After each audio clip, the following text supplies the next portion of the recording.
Did Seth make the trip? No. And then, did the irritation that first emerge in practice or game? Or just Not sure. Unsure. Offensively, last few games, what have you liked? What goes into sustaining the rhythm you feel like you guys might have found? Take care of the ball, get spaced, make simple plays. Coach.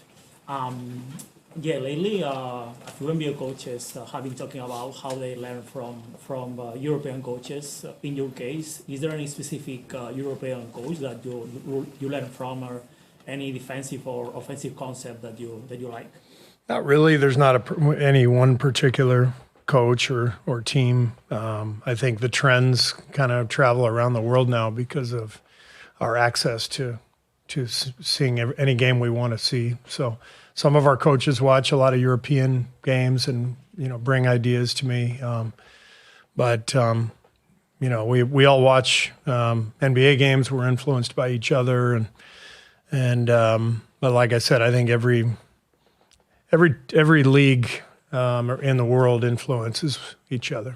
Yeah, and a quick follow-up and kind of related to your background as a coach. Steve Kerr and you explain a lot of times how you show to the players videos of the bars of Tiki-Taka in 2014 to kind of give the players a sense of how you wanted to play. My question is, how did you come up with that idea? How did you come to the conclusion that the best way to explain to the players the style that you wanted to play was showing those videos? You're talking about the soccer clips or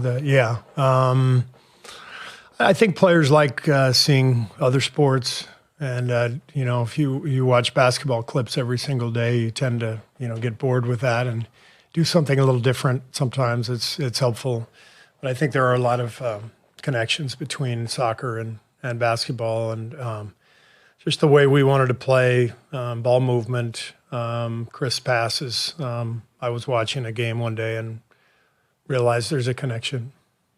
And was the Barca game? The Barca game, yeah. You remember which game? I don't remember which game, but I was just impressed with their passing, and we were a passing team, and the connection made sense. Steve, Darko is wearing his Brata shirt tonight because you guys are in town. And what shirt? His brother T-shirt. Brate, yeah. Yeah, Brate, and he says that you guys have a tradition post game to get together and toast the memory. How important relationship is that kind of thing among coaches? Yeah, I mean, I think we're a very small fraternity, in the NBA, and so all the coaches know each other, and there are different things that bond us all, and obviously Decky bonded Darko and Jama and me and our staff, every year now, both games we do a shot of rakia, which is Serbian brandy, after the game to toast Decky. Steve, it's been 2015-16, Steph hit 400 threes, 402. And at the time, it was a pretty big deal. He won MVP. But in 10 years since, no one's come close. And I'm just kind of wondering, at the time, did you recognize that as this is kind of a crazy thing that's going on? Or maybe 10 years since, do you think anyone's going to crack 400 again? It's a good question. I mean, the three-point attempts are way up. Obviously, more and more players are shooting threes, volume threes. So that season stands out because, like you said, 10 years ago, and people are taking way more threes, but nobody's come close. And it's a reminder of how great Steph is. It's also a reminder that he stayed healthy all that year, and it's harder and harder to do that as you get older. But yeah, even in a league that is, raining threes, Steph, still stands out. And what he accomplished that year is pretty remarkable. Coach, you took over as Warriors coach back in 2014. Knowing what you know right now with your knowledge and experience and championships, what advice would you give to your younger self?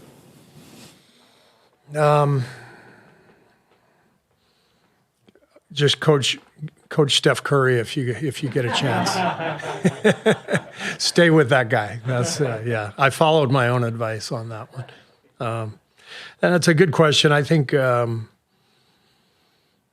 it's funny because I came in that year and we played a little differently than a lot of teams in it, and everybody said that we were really innovative. It didn't feel innovative to me because it was things that I had already learned with Phil Jackson and Greg Popovich. If anything, some of the stuff we were doing, I went back 30 years to 20 years to bring back. But today we are sort of doing the opposite. We're following other trends around the league. And so I think what I've learned is that the league is constantly changing. And as a coach, you have to constantly be aware of what's happening.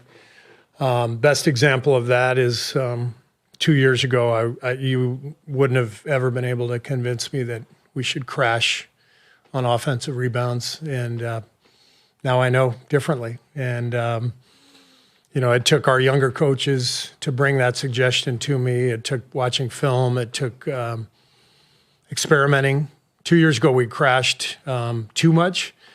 And we crashed on everything. And we got a lot of offensive rebounds, but our transition defense was bad. And then we kind of figured out a better formula, when to crash, when not to, how many guys to crash. And so even having that discussion 10 years ago, I wouldn't have even entertained it. And so what I've learned is that, 10 years into my coaching career, having been a part of championship teams, great teams, I was learning something I never knew before and something that was changing. And I think that's just the case forever. Life's always changing. Things are always changing. The game is always changing, and you have to be a lifelong learner, and you have to embrace everything that's happening. I know they've been used relatively sparingly this year, but what are your thoughts on the early returns for the double big lineups that you have going to? Well, the beauty of having Al and Quentin is that they can both step out and shoot threes. So if you pair either one of them, with Trace, you can get a dive man and a space shooter. So it can work, and then it gives you obviously more size, more presence in the paint, and gives you a different defensive look. So I like it so far. We haven't done it a ton, but we'll probably do more. Has it just been situational so far, depending on opponent? Yeah, and depending on health, but also just bodies, just number of people who can play and who I'm trying to play. It's not easy to, get to those lineups without eliminating other people from the rotation, and that's not easy either. And then follow up on health, I imagine Al out tomorrow, Melt back. Yes, yeah, Melt will play tomorrow. Al will not. Yeah, they'll both be on. Al for the rest of the year will be on the no back-to-back program. Melt for the time being until Rick tells me otherwise. Coach, I believe you coached Brandon Ingram for Team USA. Yeah.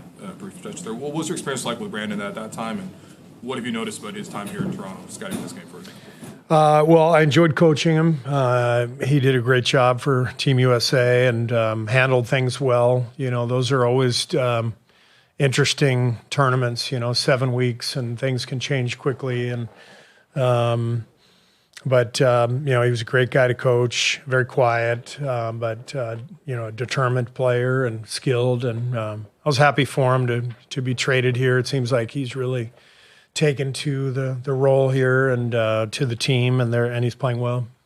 Was it difficult to explain to him that year that, obviously it's Team USA, you may not get as many minutes in that sort of situation? Well, yeah, I think at the end of the tournament, he was starting early on in the games, and then we decided to go a different route. And those are always tough conversations, whether it's with Team USA or the Warriors.